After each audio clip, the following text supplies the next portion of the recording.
For the past decade, Acura did little to set itself apart from other premium brands.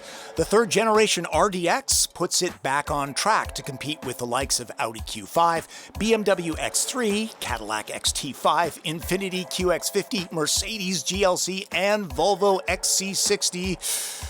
And that's just some of them. These days, crossovers are trying to be all things to all people. For the sporty crowd, this is the first A-Spec SUV Acura has offered. It adds unique trim all around the vehicle, 20-inch wheels in shark gray, and badges. The A-Spec cabin should appeal to Crimson Tide fans. FYI, Auburn and LSU backers holding a grudge can choose black. You do realize why SUVs and crossovers are becoming more popular. It's not just the higher driving position, though people do like that.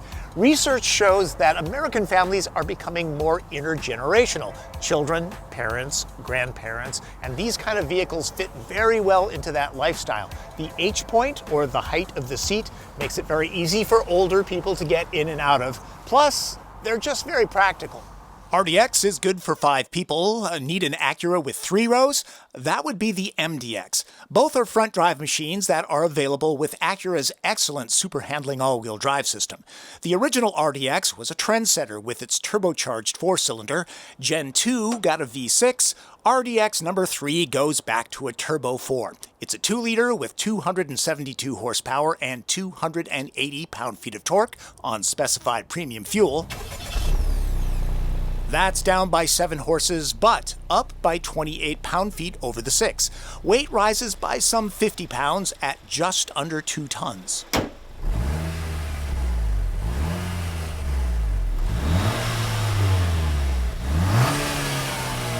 RDX does the shifty work with a 10-speed automatic. I'll argue that the push-button setup is better than many electric joysticks. There are drive modes. Sport and Sport Plus remaps the transmission and throttle and offers a more satisfying growl soundtrack inside the cabin. A-Spec gets longer paddles for manual control, though the shifts themselves aren't super snappy.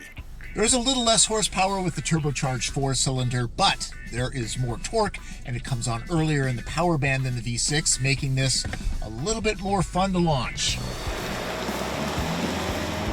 0 to 60 miles an hour takes about 7 seconds, if you keep track of that sort of thing. And that might be a little bit slower than the V6, but it feels good off the line. You know, torque and all.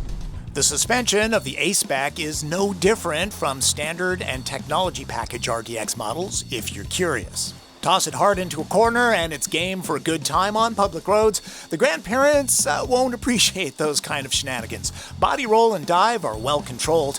On the track, Alfa Romeo Stelvio is tough to beat, but you gotta ask yourself, how often do you track your crossover? Ride quality is on the firm side. Now, adaptive dampers are available on the RDX, but you have to move to the advanced model, and that's $1,900, which is not a big deal, but you can't get it on the A-Spec, so you lose the sporty trim. No red seats for you. Visibility is decent for this class. Obviously, the driver sits up higher than a sedan, and that's noticeable in the RDX, though fortunately, it doesn't feel like it's on stilts. It's a good balance for the segment. Let's talk about super handling all-wheel drive for a second. It can send 70% of the available torque to the back wheels, and then 100% of that either left or right. What it does is it overspins the outer wheel when you're in a corner, making it a more natural thing. It's sort of like when you take a Starbucks cup, lay it on its side, and push it across the table. It naturally arcs. Just make sure that it's empty before you do that. RDX is appropriately quiet for a crossover on the sporty side. If you want a hushed experience, a Lexus RX or Lincoln Nautilus might be a better choice. Acura Watch is the brand's suite of active electronic safety technology. It's standard on all RDXs. It bundles automatic emergency braking with pedestrian detection, lane keep assist, and adaptive cruise control. It also gets road departure mitigation that keeps the vehicle from veering off the side of the road, which is a big factor in many highway fatalities. The 10-speed transmission is very smooth, very predictable. It's not as quick shifting as a dual clutch unit, but hey, feel free to upgrade to a Porsche Macan if you really need that dynamic. The EPA fuel economy averages 23 miles per gallon, pretty standard for the class, and the automatic engine start-stop system is well done and easily defeated, in case you're wondering about that.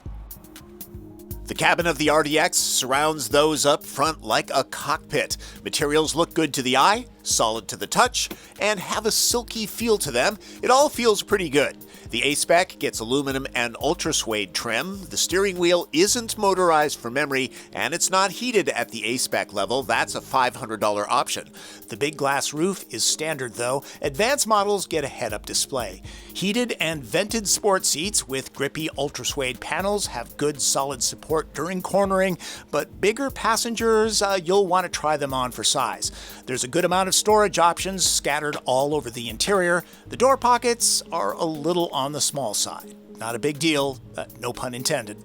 Cars are stuffed with technology these days, and so the user interface is becoming very important. Acura's is very unique. It's called True Touchpad, very different from the Lexus system that I really don't like.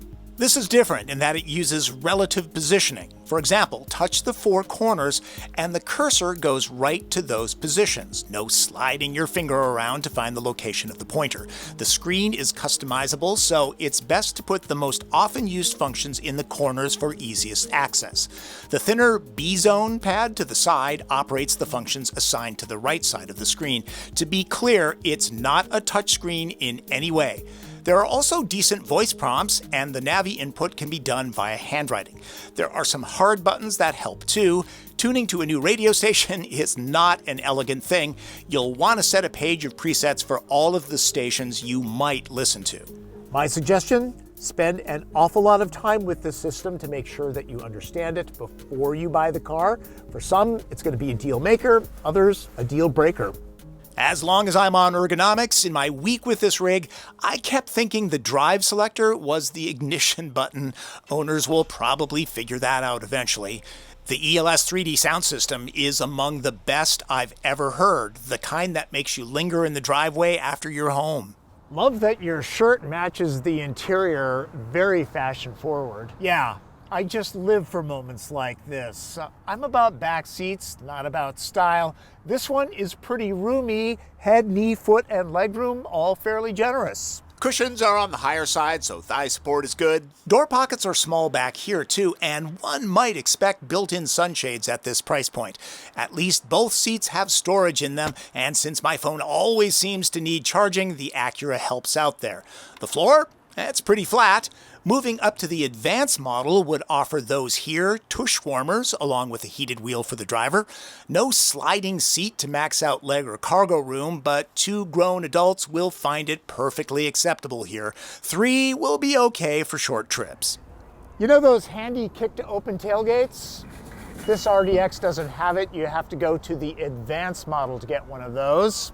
There's a lot of storage under the floor. Other models get a space-saver spare tire. A-Spec only comes with an inflator kit. Seat releases are located near the rear hatch opening, making it especially easy to drop the back seat. RDX ends up with a pretty flat load floor. Notice that there's no ski pass-through of any kind, though. I always do this test with seating for 4, unless it's a Vet or Miata. The cargo hold is on the generous side, and that's a big reason why people buy these kinds of vehicles. It's easy to stuff 8 packs of the 2-ply in back. Now, a few of you have commented that it looks like I overfill the trunk, and that the hatch doesn't close. That's an optical illusion, people. I always make sure that the lid shuts. It wouldn't make sense if it didn't, right? When it comes to design, RDX is a bit of a departure for Acura, and a welcome one. The bionic beak grille is long gone, and the body lines are more purposeful and interesting than vehicles this brand has done lately. Acura calls these dragon tail taillights if you need some interesting party chatter. The LED headlamps are called Jewel Eye, and for impact safety, RDX uses an advanced compatibility engineering body structure, or ACE as an acronym, and if you're still talking like this at get-togethers, your friends are probably bored. Base front drive models start at $38,800 with destination. All-wheel drive adds $2,000. To get the awesome ELS 3D sound system, a step up to the A-Spec is required. Equipped with super handling all-wheel drive, this particular one retails for $47,000. The fully loaded Advance with adaptive dampers brings it to just under $49,000 large. The interface might polarize, but the RDX has moves, helps with hauling stuff, and has a decent price point. Thinking about putting it on the test drive list? The extended family would approve. A little inside baseball, you might have noticed that the in-car audio wasn't as clear as normal. Hey, I always do sound checks with my GoPro setup. Here's proof. So before we start, we always do an audio test because I cannot tell you the number of times I've gone back and found out that it's... Here I was reminded to turn off the HVAC system. Mics are very sensitive to that and road noise. Apparently... Anything in there? Yep. All right. the adapter feeding into the camera came loose, and I didn't hear that through the small iPad speaker. Not so great audio. I'll blame it on Martin. Kidding. Martin Campbell is an awesome guy giving up his weekend mornings. Always a big thanks there. That is my opinion of the Acura RDX A-Spec. Hope you gained some understanding and or wisdom. As always, I will suggest to you to click subscribe and then the notifications bell if you like these videos. If you don't, well, thanks for sticking around to the very end anyways. If you have a comment or a question, please leave that here. And I'm very active on Twitter, so if you have any questions, you can get me there too. Oddly enough, my handle is Tom Voelk, T-O-M-V-O-E-L-K. Not Volk like Volkswagen, it's spelled a little different. All right, that's Driven. I'm Tom Voelk, V-O-E-L-K.